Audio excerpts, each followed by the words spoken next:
继续来看立委选区的部分，今日来看台中市的第8选区，一个选区包括丰原、东势、沙港、新沙、和平、也5区，等于是客家的地区哦。一般国民党征收前新闻局长龚启成，民进党的候选人是前立委郭俊美，亲民党在提名现任市议员陈清良，另外还有台中无派所支持的毛东市现任的市议员查淑娟，还有毛东派的齐连生。虽然有50人登记参选，不过大家认为讲是1.6个同3个人美来比，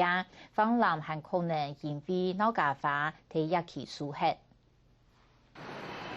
台中市的第8选区，单枪土地面积是占半的台中市，所以台中市的农业区是在工作是中头列位。前场农业问题香草必败，主要就是产销出问题。所以去市场摊售卖果子、迅速摆票，这国民党立委候选人龚启成的行政策略。各位买水果，我们就送水果平安符。我们农民其实很会生产，但是行销这一部分，过去我们农政单位并没有特别的专职单位在负责，所以这个包括怎么样让通路可以多元啊，比如说我们的网络行销、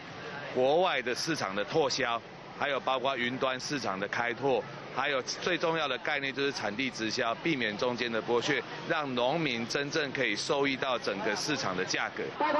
9年的委手自由选票，民进党立委候选人郭俊美，来到市场内外一片来争取选民支持。虽然讲摆票的区域相似较细，不过许多的委手还是有得到选民的加入，和郭俊美的支持度更来更高。未来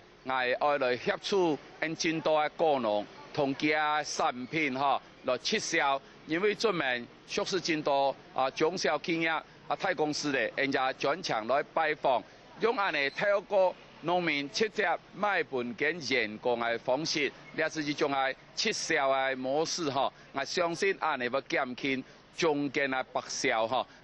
2008年的立委选举，国民党的第8选区在64%的国得票率让高率涨，但是2019年台中县市第1合并的7号市长选举，民进党颠倒是51.7%的得票率让高国民党。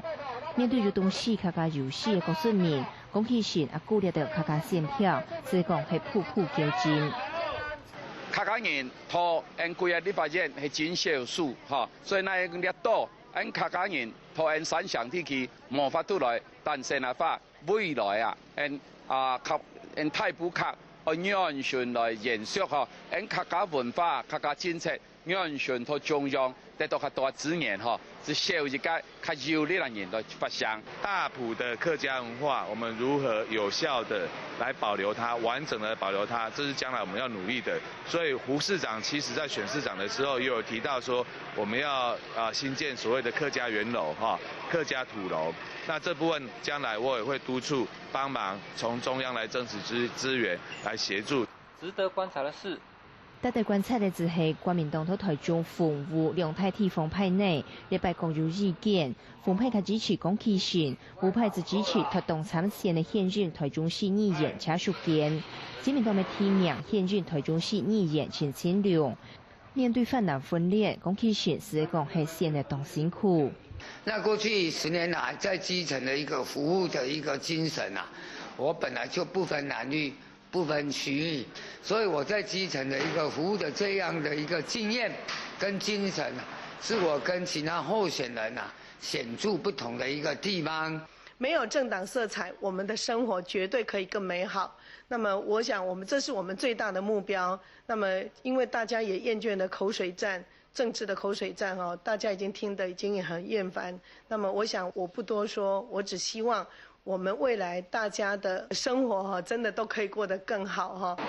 一下台中第8选区的选情，我跟认为讲是16变3蓝的局面，但代表国民党参选的龚启成希望现象，在鼓后了到分裂的泛蓝票，这样幕后到6样的对手。卡新闻李新龙台中报。